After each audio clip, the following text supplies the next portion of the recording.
चलिए सीधे आपको प्रेस कॉन्फ्रेंस में लिए चलते हैं। हिमाचल के मुख्यमंत्री जयराम ठाकुर प्रेस कॉन्फ्रेंस कर रहे हैं, क्या कुछ कह रहे हैं सुनिए जरा। तो मित्रों, मैं बहुत ज्यादा न कहते हुए यही कहना चाहूंगा, इस बजट का हम जहां हम स्वागत करते हैं उसमें एक और चीज का भी जिक्र किया है। 100 नए सैनिक स्कूल खोले जाएंगे, इसका भी हम स्वागत करते हैं। और जहां तक जो प्रवासी मजदूरों के लिए पोर्टल बनेगा और प्रवासी मजदूरों के लिए देश भर के एक देश एक राशन योजना शुरू की जाएगी, वो तो हम हिमाचल प्रदेश में पहले से ही इस दिशा में हम आगे बढ़कर के काम कर रहे हैं। जल जीवन मिशन के अंतर्गत पहले ग्रामीण क्षेत्र को अब जो है उसके शहरी क्षेत्र भी उसमें शामिल करने की बात इस बजट में कही गई है, उसका भी हम स्वागत करते हैं।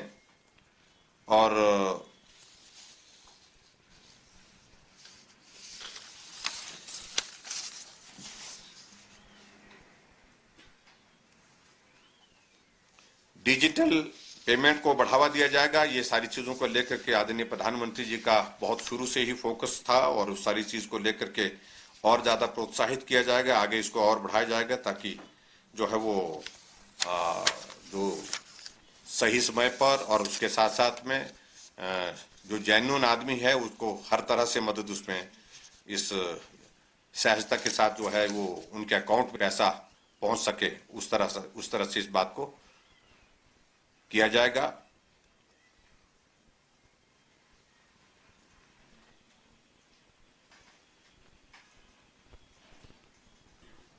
और मुझे इस बात की भी प्रसन्नता है कि जो विशेष तौर से जो रेवेन्यू डेफिसिट ग्रांट जो है वो जो एक आवश्यकता अनुभव की गई, महसूस की गई, जिसका पक्ष हम हमेशा हिमाचल प्रदेश की तरफ से रखते थे केंद्र के समक्ष, उसकी डिटेल्स तो बाकी अभी बाद में आनी बाकी है, लेकिन उसको कंटिन्यू किया गया है और डिटेल जब आएंगी तो उस सारी चीज को लेकर के बाद में बात करेंगे। लेकिन ये एक स्वागत योग्य है जिसमें हिमाचल प्रदेश को भी बहुत बड़ा उसमें निश्चित रूप से एक आर्थिक दृष्टि से एक संबल मिलता है।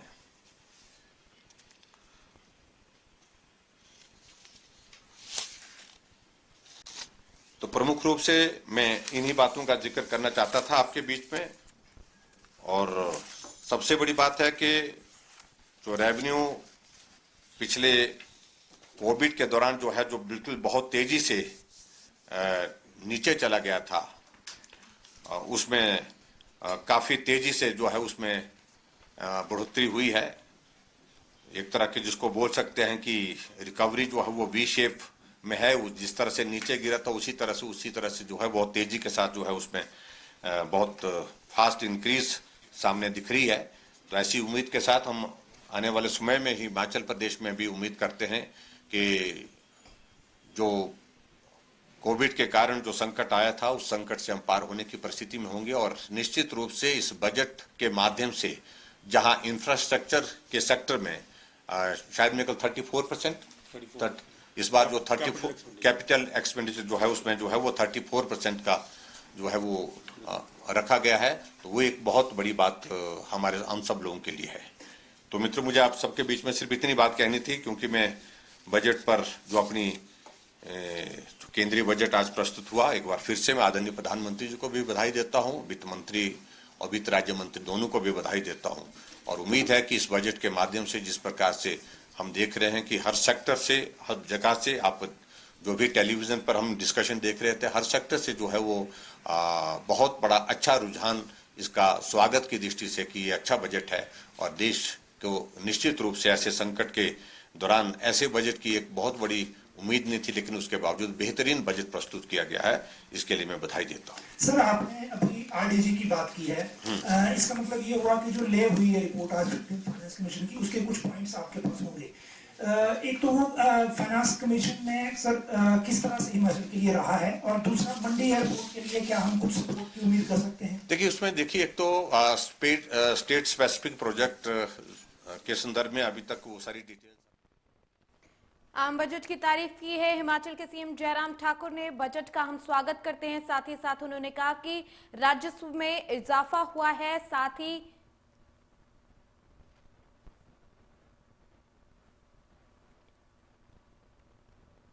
राजस्व में इजाफा हुआ, ये जयराम ठाकुर की तरफ से कहा गया। साथ ही साथ उन्होंने सरकार को, पीएम को बधाई दी और तारीफ की है बजट की, और कहा कि इससे बेहतर बजट इस कोरोना काल में जब संकट की घड़ी चल रही थी उसमें इतने बेहतरीन बजट की उम्मीद नहीं की थी, और जिस तरीके का रिस्पॉन्स हर वर्ग का इस बजट की तरफ आ रहा है वो सराहनीय है। साथ ही साथ उन्होंने कहा कि बेहतरीन बजट सरकार की तरफ से पेश किया गया है। आम बजट पर सीएम जयराम ठाकुर की प्रतिक्रिया अब तक पहुंचाई हमने।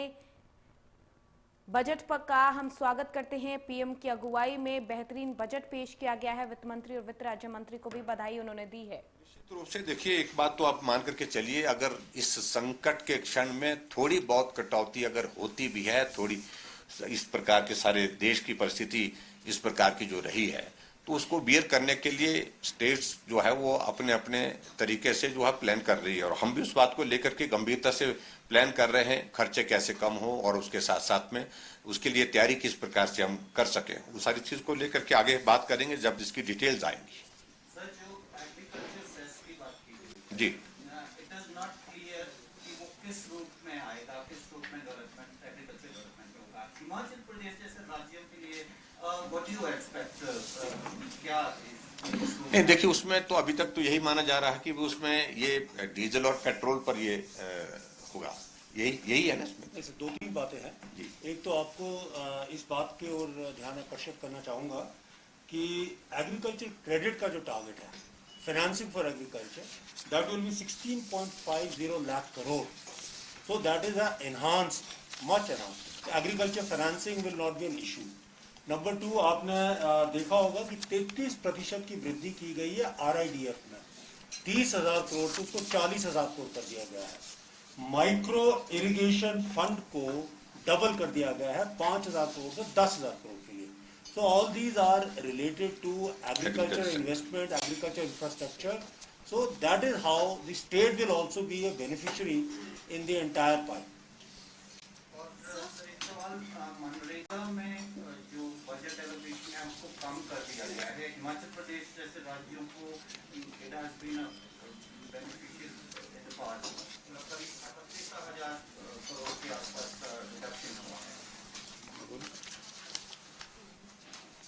नहीं, वैसे तो देखिए, आपको बताऊं कि एक परिस्थिति थी कोविड के चलते, मनरेगा ग्रामीण क्षेत्रों में उस वक्त जो है एकमात्र जो है एक माध्यम था रोजगार देने का और अपनी आजीविका कमाने का।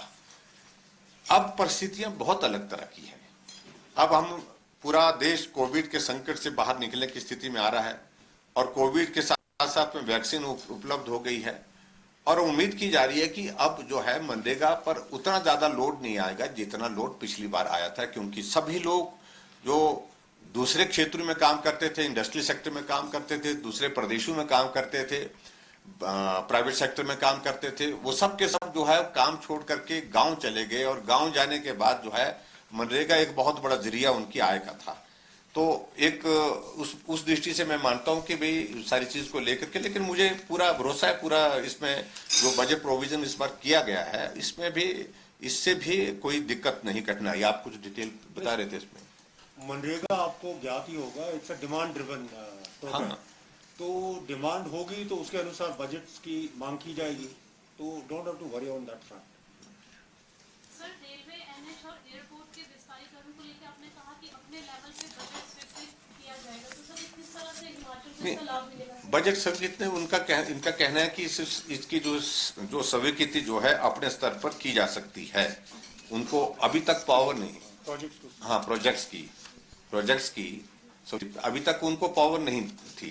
तो अब ये इस बात को लेकर के नई एडिशन इस बजट में की। इससे हिमाचल की उम्मीदें बढ़ती हैं सर?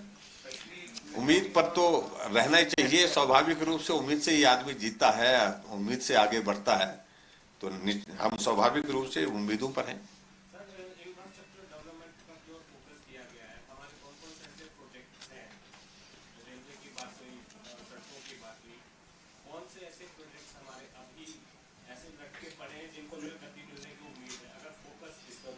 देखिए, उसमें ये तो पूरा ओवरऑल हमने पूरे देश का जिक्र किया, स्टेट स्पेसिफिक तो इस बात का जिक्र इसमें नहीं है अभी तक, और नहीं जिक्र बजट में हो सकता है वो संभव, लेकिन फिर भी उसके बावजूद यही है, रेलवे है, नेशनल हाईवे है, हमारा एयरपोर्ट का है, तो ये सारी चीजें उसमें ही आती हैं।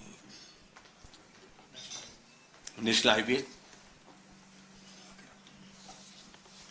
सर, जिस तरह से पश्चिम बंगाल के लिए, आसाम के लिए और केरला के लिए अलग से कोई बजट का प्रावधान हुआ है, हिमाचल के लिए किसी दिशा में हुआ है इस तरह का कोई चीज? तो निश्चित रूप से हमारे लिए आज के इस दौर में जो उपलब्ध है बजट में जो है, पहले उसको हम अध्ययन करेंगे, उससे हमको काफी मदद मिलेगी। लेकिन उसके बावजूद आने वाले समय में हम अपनी बात तो जो है जहां केंद्र के समक्ष रखने के लिए स्वतंत्र है, वो रखते भी हैं, रखेंगे भी। अगर जो जरूरतें होंगी उन सारी चीजों को लेकर के अपना पक्ष रखेंगे, निश्चित रूप से रखेंगे।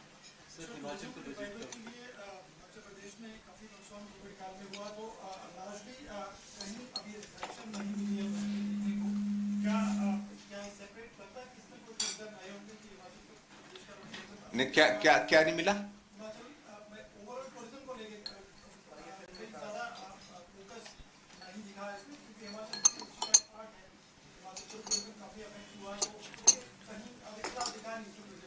देखिए, अभी यूनियन बजट है, ये यूनियन बजट से देखिए स्टेट स्पेसिफिक होकर के किसी सेक्टर के लिए कोई जिक्र होना ये कई बार संभव होता भी नहीं है। लेकिन हम हिमाचल प्रदेश में टूरिज्म के सेक्टर में आप देखेंगे इस बार हम बहुत बेहतर करेंगे, बहुत बड़ी उम्मीद है हमको इस बार।